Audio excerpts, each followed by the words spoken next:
we're putting ourselves in the same boat as everyone else that's bragging and being too salesy and putting people in that buy or leave binary. So how do you do it better? And how do you break through the noise? In our experience, the starting place is the data. It's thinking about those companies and those people that you're going to be reaching out to before you think about the copy. These things are integrated, and if you do one without the other, it tends to fall apart. The other metaphor we use is kind of like building a house, right? You got to have the right foundation. That foundation is the companies and the people. So if you're able to pre-identify those groups of companies where it's, a tight bucket of organizations that you can help in a particular way, the purpose of creating these buckets is for personalization. Welcome to the Digital Agency Growth Podcast. I'm your host, Dan Englander. So today I've got something a little bit different for you. I've been making a plan for this quarter, Q4 2024, to do more workshops. We already did one on agency biz dev hiring and everything that goes into that. And the next one coming up, depending on when you hear this, it will be tomorrow or Halloween.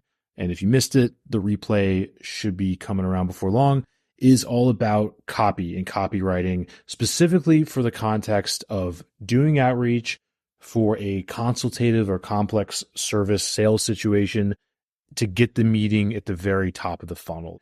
This is something that a lot of our clients, agencies, B2B service companies, etc., struggle with.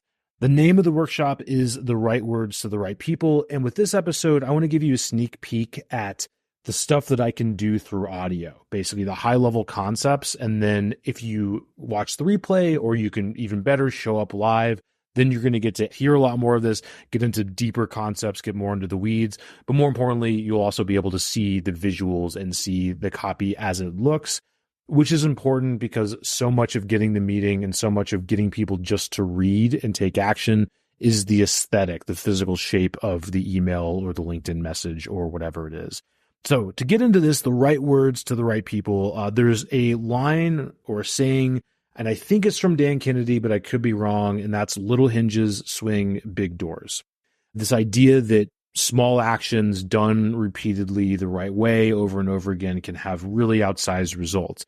And in our world of biz dev and rev gen, net new revenue, etc., that little hinge can be getting the right combination of words, optimizing them over time to get more positive responses, which you can convert to more meetings, which become more opportunities, which become more right fit clients, which allow you to achieve whatever lofty ambition you have for your agency or B2B service company, whether that's scaling, whether that's getting ready to be acquired, whether that's choosing clients instead of the other way around so that you can work less. All these things can really happen by sending the right words to the right people. Unfortunately, most of us have been presented with two broken options, right? The first option is this sort of spray and pray method. We call it the broken outbound playbook. There's a few things that describe it. It's obsessed with just finding and identifying buyers, which is kind of like a needle in a haystack problem. It's based around a junior BDR or salesperson, somebody that can't really offer value on that call. So it's all about selling and just finding people that are ready to buy.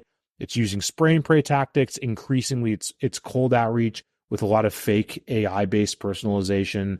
It's a complicated tech stack. Complex tech stacks have their time and place, but most of us are busy owners, running around between clients and sales, and we need something that's manageable. And most importantly, it assumes that awareness is the missing ingredient. And the other broken outreach option, which some people say is the only way to do it, and they're wrong, is sending people one-to-one custom love letters and doing that exclusively, never creating any automation or any leverage or any scale in your efforts. And guess what happens? It's all nice and you start doing it, and then all of a sudden something comes up. There's a big proposal or some other fire, and it all falls by the wayside, right? You're kind of scrambling, hitting people up one-to-one over and over again, and it doesn't really work. So there's a time and place to use one-to-one outreach and to write those love letters, but it can't be the everyday way that you use to put food on the table. I won't drag us through an hour of the why behind this, but I think it's important. What we've sort of seen is that there's somewhat of a trust recession. That's not my word, but it's something we've observed for a long time. And I think this is especially true when you sell, a complex service where people don't get to experience the benefits until weeks or months after they've hired you. Plus, you're dealing with the competition of a globalized workforce, maybe with AI, as well as all of the noise and all of the competition just for attention writ large. So with that, what we found is that the scarce resource is actually not awareness, it's trust. So compared to the spray and pray approach, the broken outbound playbook, the way that we think about our approach, which we call relationship sales at scale, wrote a book by the same name, is it's all about not looking for buyers, but looking to build relationships with prospects. That informs the copy and the approach we take. It's based around a salesperson that can offer value on that first call. It could be an owner or it could be another executive. It's not based on contacting thousands weekly, but contacting a few hundred, which might mean contacting as few as a couple dozen or a few dozen per day. Instead of going in cold, it's more of an emphasis on commonality-driven outreach by identifying prospects that are already likely to take the call. It's based on a manageable tech stack, starting with email, which is what this copy approach that I'm going to be focusing on is based on. And it assumes that trust, not awareness, is the missing ingredient. With that in mind, if we're thinking about your total addressable market, first I want to challenge you, have you actually mapped your TAM, right? Your total addressable market? Have you actually built lists of all of the companies and people that you can do business with? If that sounds really hard and intimidating to you, then that's a sign that you might need to bring up your level of clarity. And one exercise that can bring up your level of clarity in a huge way is actually trying to do that and actually having to make those decisions. It's going to be a little bit tedious, but it's also going to be really interesting, right? So if you're looking at those companies, there's a million list providers. We like Apollo. You can use ZoomInfo if you want to spend a lot more money. You can use LinkedIn for this. There's a million ways to get this data, but actually looking at all of those companies and all those people that are in your sweet spot. If you're like, hey, we've got 10 different verticals and 20 different services, what we recommend is pick 3 verticals. Or if it's not verticalized, just think of it as 3 buckets of companies that have similar problems where you provide a similar solution. That's going to come into play later because then you're going to use that way of framing the data in order to personalize on 2 levels, both the company and the person level. But I'm getting a little bit ahead of myself. If you could see this visually, there is this sort of bell curve graphic, right? Where you have your whole total addressable market. On the far end are people searching for a solution, right? They're looking for an agency. They're looking for what you do. And that's great. You come across those people, they could, be referred to you. They could find you through content. And if you're doing outbound and you do it the right way, that's where us and our clients can sometimes get lucky. Right place, right time. Timing's everything. You get the meeting, it goes pretty quickly to an opportunity and you close the deal. That's great. The problem is 99% of people are just optimizing for that tiny sliver of the market. And then you compound that by being specialized and by not serving everyone in the world. And if your whole system is based on only building relationships and only talking to those people that are at that 9 out of 10 spot, you're really not going to build something that's sustainable and that repeatable. So that's the far left tail. Then on the other side, on the far right tail, you have a small percentage of people that will never hire you. Either they don't outsource XYZ, they're very happy with their long-term provider, whatever it is. But then you have everybody else, right? This is going to be like 80% of the market, give or take, that has problems, they have pain, they're vaguely unhappy, and they're also curious and always looking to do things better. They don't know what they don't know. They are under the gun from whoever up the line to innovate, to get better results, to get better ROI, whatever it is. And these are people that will talk to you if you send them the right words and you do a number of things, which we're going to talk about. But if we're thinking about everybody else in the fat middle, and if you're doing it wrong, then basically what your copy is doing is putting people in what we call the buy or leave binary, where you're saying, whether you're communicating this directly and saying, are you ready to buy yet? Which a lot of people do, or even if you're just unconsciously setting that impression through your copy by saying, hey, we've worked with these clients, we've got XYZ results. Are you thinking of doing a new website? Are you thinking of, upping your media game in the next 6 months? What you're doing is you're qualifying for that situation where they have to be ready to buy, or on the other side of the binary, they just tell you to go away or whatever. So what we're looking to do is not take somebody from a 1 or a 2 to a 10, but to find the people that are already at maybe 2 or 3 and then bring them up to the next level. The fact is, on that first call, most of the time, you're not going to be generating opportunities and closing deals. What you're going to be doing is helping people climb up that trust ladder by going up one or two levels based on having a real relationship and a conversation with you. What we tend to find is even if they don't have any immediate need, even if they're just taking the call out of curiosity, once you've had that conversation, it's a complete game changer. They've now jumped up multiple levels in this ladder. And then when you are nurturing them with content, when you're re-engaging them, it then becomes way easier to become the shoe-in when that need is there, right? When they've actually gotten to the point of being able to invest whatever it is, 5, 6, 7 figures in a complex services engagement. Because the fact of the matter is we all know rationally that it's going to be very rare for you to send somebody an email or LinkedIn message and they're going to be like, hey, thanks for reaching out. Here's $100,000. Let's get to work. Most of the time, it's going to take your sales cycle to play out. So our whole thing is let's set up that expectation from the beginning as opposed to just looking for this needle in a haystack thing.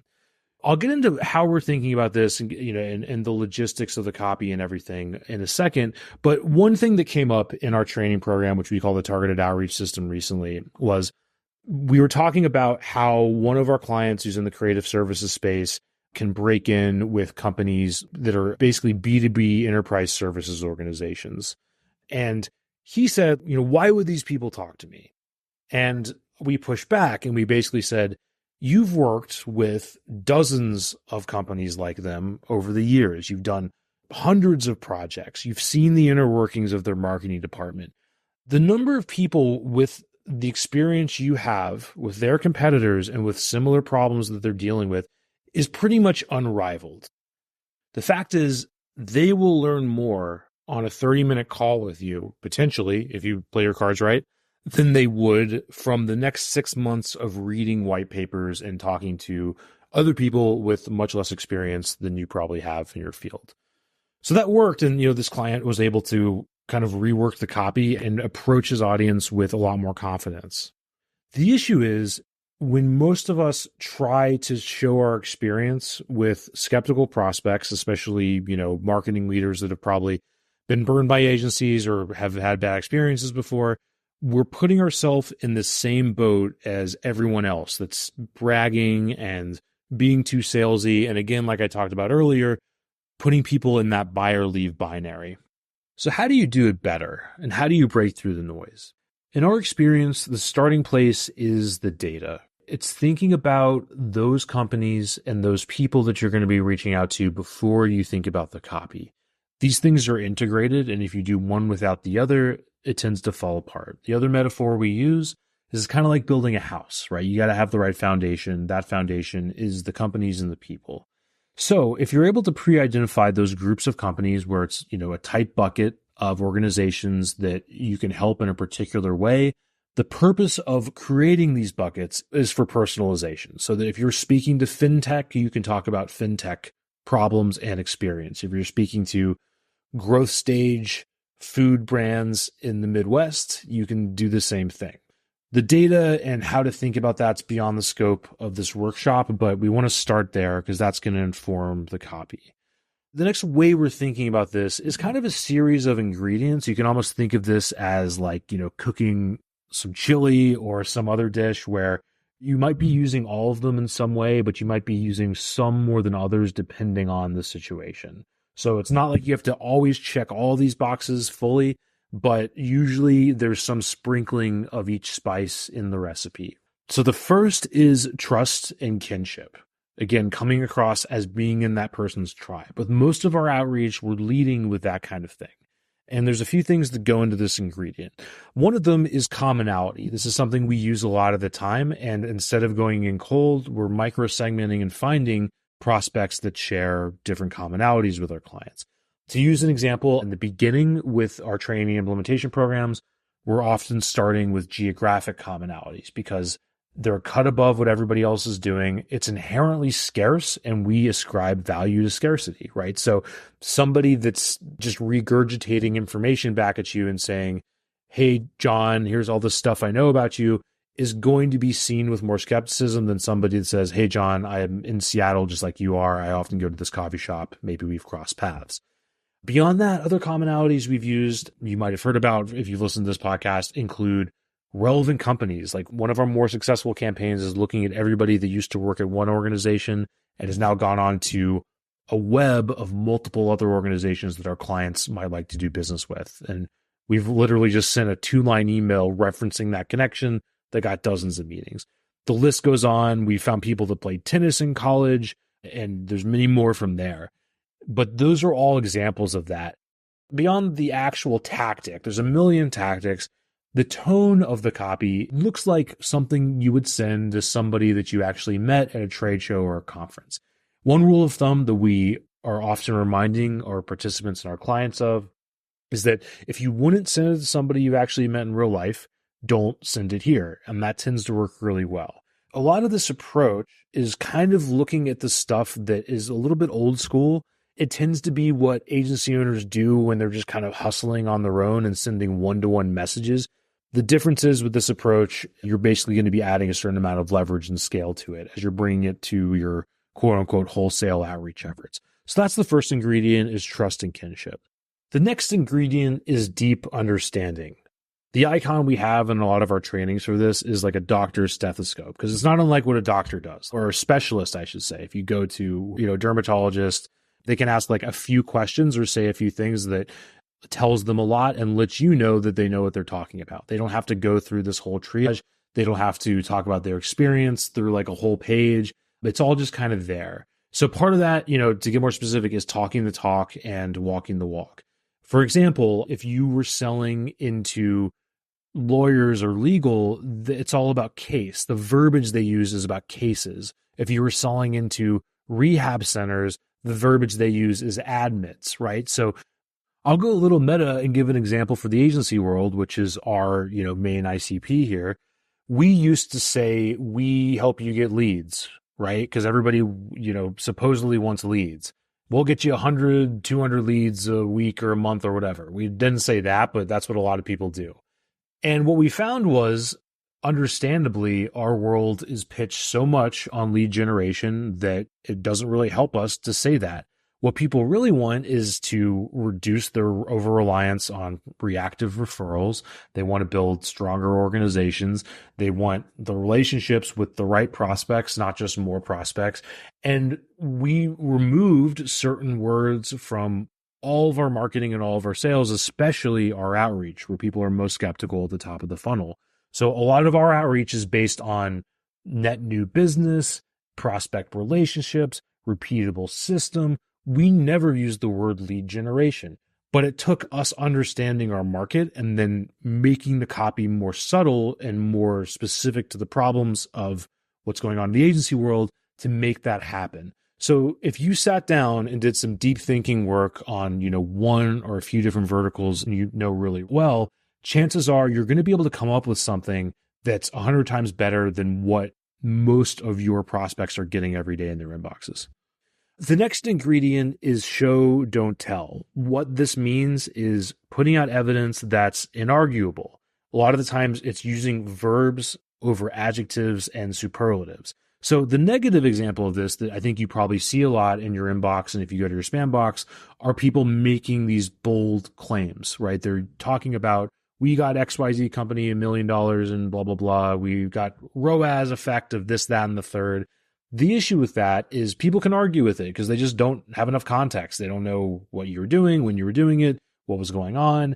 But of course, they don't get that far. They just kind of give up and ignore you before any of that happens. Versus when it comes time at the top of the funnel to talk about your experience, a lot of this is done subtly but powerfully, right? So being able to say, we have worked with these specific companies, or we have worked with X% of the Fortune 100, is something people can't argue with as easily. And it pops out and builds some curiosity. That's a very high level example. And of course, this can go much further. The fourth ingredient is timeliness, which is like, why should we talk right now? What's going on? So this is where there's some congruence with other copywriting approaches. I think the difference is, again, back to that subtlety. Not saying like we have this limited time offer or something cringy like that. But one way we've used this is saying like, I have an idea that I wanted to run by you. There's some timeliness baked into that because an idea is something that's that's in passing that could go to somebody else, and it's of the moment. And that can go further sometimes than just saying like, can we get on a quick call? So that's timeliness. The next ingredient is pattern interrupt. Again, this is something that you hear referenced with other copywriting approaches, but putting it in the context of top of funnel, B2B, complex services, outreach in somebody's inbox, etc. The point of the pattern interrupt is to make it seem different than everything else, right? So if you were doing this on a consumer radio ad or something, I'm sure a pattern interrupt would mean something completely different. It'd probably be something very outrageous. In the context of somebody's inbox, what looks different? Well, what are we doing when we're looking for what we're going to read in our inboxes? We're looking for the emails that look like they could come from somebody that we know or somebody that's in our world. And we're scanning and making these microsecond decisions. So what would make it seem different? Even just starting from that approach, even just going into your spam box and then doing something completely different than that will get you very far. To get tactical or just give an example that you can sink your teeth into, one thing that we don't do is put anything like catchy or cute in the subject lines. The subject line, again, back to the beginning of this, is something that you would send to somebody you actually met. So if you met somebody at a conference, you might say like conference connection, or you put something that's very specific to the nature of the email. And that counterintuitively in the modern world of noise is kind of a pattern interrupt. And the last ingredient is de-risking. If you're thinking about what's going through people's heads, especially if they're a busy executive in a company, they are worried about getting their time wasted, first and foremost. They're worried about getting roped into something that could hurt their reputations, and so on. Getting back to everything else, like de-risking is going to happen as the accumulation of doing everything else right and everything else you're saying with deep understanding becoming part of these people's worlds. But towards the end, it's like the de-risking can happen through what's actually going to happen on that call. We've seen clients be successful with this in different ways. Some will focus on being casual, focus on running ideas by people as opposed to dragging somebody through a pitch. Others, though, we've seen have success by basically using outreach as a way to do one-to-one content marketing, i.e., we just produced this new report on this problem. Can I run it by you live? Would you be open to that? That can go really far. All these things de-risk conversations by reducing the barriers of I'm going to get dragged into a pitch, I'm going to have my time wasted, and so on. So that's what I have for you today by way of a teaser on this workshop. And if you can show up live, depending on timing capacity, or worst case, catch the replay, a few other things we're going to cover include actual copy examples, responses from prospects over the last 6 months, more examples of commonalities. While I haven't baked this formally into the process, 9 times out of 10, we end up talking about tech stack, and I'll go over our exact tech stack and the tools that we use and how we're thinking about integrating copywriting into that whole process. And I'm going to be reviewing at least a couple copy examples that people have sent me and rewriting them so you can learn from that and carry that on with your approach. So if you'd like to sign up for the workshop, which is going on Thursday, October 31st, 2024 at 11 a.m. Eastern, you can do that by going to saleschema.com/workshop. Again, that's saleschema.com/workshop. If you missed it, don't worry. You should be able to sign up at the same link and we'll get you the replay. So hopefully this has been useful and look forward to catching up before long.